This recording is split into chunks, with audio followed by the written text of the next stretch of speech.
ಇವತ್ತು ಮಾರ್ಕೆಟ್ ಇಷ್ಟು ಕರೆಕ್ಷನ್ಸ್ ಆಗೋದಕ್ಕೆ ಏನು ರೀಸನ್ಸ್ ಅಂತ ಗೊತ್ತಾ ನಿಮಗೆ? ಎಲ್ಲವನ್ನು ಹೇಳ್ತೀನಿ. ಹಾಗಾದರೆ ಈ ವಿಡಿಯೋನ ಕೊನೆವರೆಗೂ ನೋಡಿ. ಮೊದಲೇ ಪಾಯಿಂಟ್ ಬಂದ್ಬಿಟ್ಟು ಗ್ಲೋಬಲ್ ಫ್ಯಾಕ್ಟರ್ಸ್. ಏನು ಅಮೆರಿಕ ಮತ್ತು ಇರಾನ್ ನಡುವೆ ಮತ್ತೆ ಯುದ್ಧ ಆರಂಭವಾಗಿದೆ. ಈ ಯುದ್ಧದಿಂದಾಗಿ ಇಡೀ ವಿಶ್ವಾದ್ಯಂತ ಒಂಥರ ಅನ್ಸರ್ಟನಿಟಿ ಮೋಡ್ ಕ್ರಿಯೇಟ್ ಆಗಿದೆ. ಅದಕ್ಕೋಸ್ಕರ ಸ್ಟಾಕ್ ಮಾರ್ಕೆಟು ಮತ್ತು ಇಕಾನಮಿಗಳು ಸ್ವಲ್ಪ ಕರೆಕ್ಷನ್ಸ್ ಮೋಡ್ ಬಂದಿದ್ದಾವೆ. ಅದ್ರ ಜೊತೆಗೆ ಈ ಇರಾನ್ ಇದೆಯಲ್ಲ, ಇದು ವಿಶ್ವದಲ್ಲಿ ಅತಿ ಹೆಚ್ಚು ಕ್ರೂಡ್ ಆಯಿಲನ್ನು ಮ್ಯಾನುಫ್ಯಾಕ್ಚರ್ ಮಾಡುವಂಥ ಒಂದು ದೇಶ. ಇರಾನ್ನಲ್ಲೇ ಯುದ್ಧ ನಡೀತಾ ಇರೋದ್ರಿಂದ ಕ್ರೂಡ್ ಆಯಿಲ್ ಪ್ರೈಸ್ ಬಂದ್ಬಿಟ್ಟು ಅಗೇನ್ $90 ಪರ್ ಬ್ಯಾರಲಲ್ಲಿ ಬಂದು ಟ್ರೇಡ್ ಆಗ್ತಿದೆ. ಯಾವಾಗ ಕ್ರೂಡ್ ಆಯಿಲ್ ಪ್ರೈಸ್ ಇನ್ಕ್ರೀಸ್ ಆಗುತ್ತೆ, which will impact negatively into the stock market ಮತ್ತು ಇಕಾನಮಿ ಮೇಲೆ.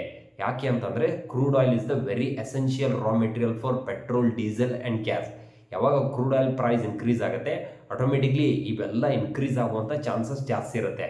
ಅದಕ್ಕೋಸ್ಕರ ಸ್ಟಾಕ್ ಮಾರ್ಕೆಟ್ ಮೇಲೆ ಇದೊಂದು ಸ್ವಲ್ಪ ನೆಗೆಟಿವ್ ಇಂಪ್ಯಾಕ್ಟನ್ನು ಕ್ರಿಯೇಟ್ ಮಾಡಿದೆ. ಎರಡನೇ ಪಾಯಿಂಟ್ ಬಂದ್ಬಿಟ್ಟು ಬ್ಯಾಂಕಿಂಗ್ ಸ್ಟಾಕ್ಸ್ಗಳು. ಭಾರತದ ಅತಿ ದೊಡ್ಡ ಬ್ಯಾಂಕಿಂಗ್ ಸ್ಟಾಕ್ಸ್ಗಳಾದಂಥ HDFC ಬ್ಯಾಂಕ್ ಮತ್ತು ಆಕ್ಸಿಸ್ ಬ್ಯಾಂಕ್, ಈ ಎರಡೂ ಸ್ಟಾಕ್ಸ್ಗಳು ಕೂಡ ಇಂಡೆಕ್ಸ್ನಲ್ಲಿ ಹೆಚ್ಚು ವೇಟೇಜನ್ನು ಹೊಂದಿದ್ದಾವೆ. ಈ ಎರಡೂ ಸ್ಟಾಕ್ಸ್ಗಳದ್ದು ಜೂನ್ ಕ್ವಾರ್ಟರ್ ರಿಸಲ್ಟ್ ಇವತ್ತು ಬಂದಿದೆ.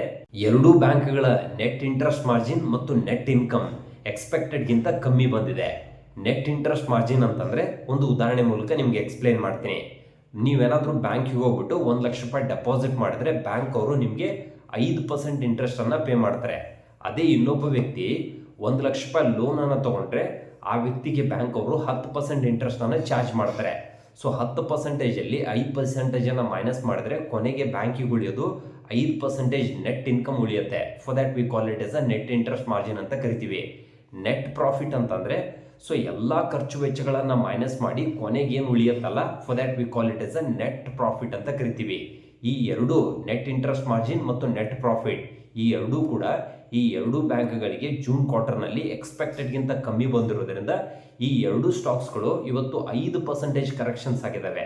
ಯಾವಾಗ ಈ ಸ್ಟಾಕ್ಸ್ಗಳು ಕರೆಕ್ಷನ್ಸ್ ಆಗುತ್ತೆ ಆವಾಗ ಇಂಡೆಕ್ಸ್ನೂ ಕೂಡ ಹೆಚ್ಚು ಕರೆಕ್ಷನ್ಸ್ ಆಗುತ್ತೆ. ಯಾಕಂತಂದರೆ ಈ ಎರಡೂ ಸ್ಟಾಕ್ಸ್ಗಳು ಇಂಡೆಕ್ಸ್ನಲ್ಲಿ ಒಳ್ಳೆ ವೇಟೇಜನ್ನು ಹೊಂದಿದ್ದಾವೆ. ಈ ಕಾರಣದಿಂದಾಗಿ ಇವತ್ತು ಮಾರ್ಕೆಟ್ ಕರೆಕ್ಷನ್ಸ್ ಆಯಿತು.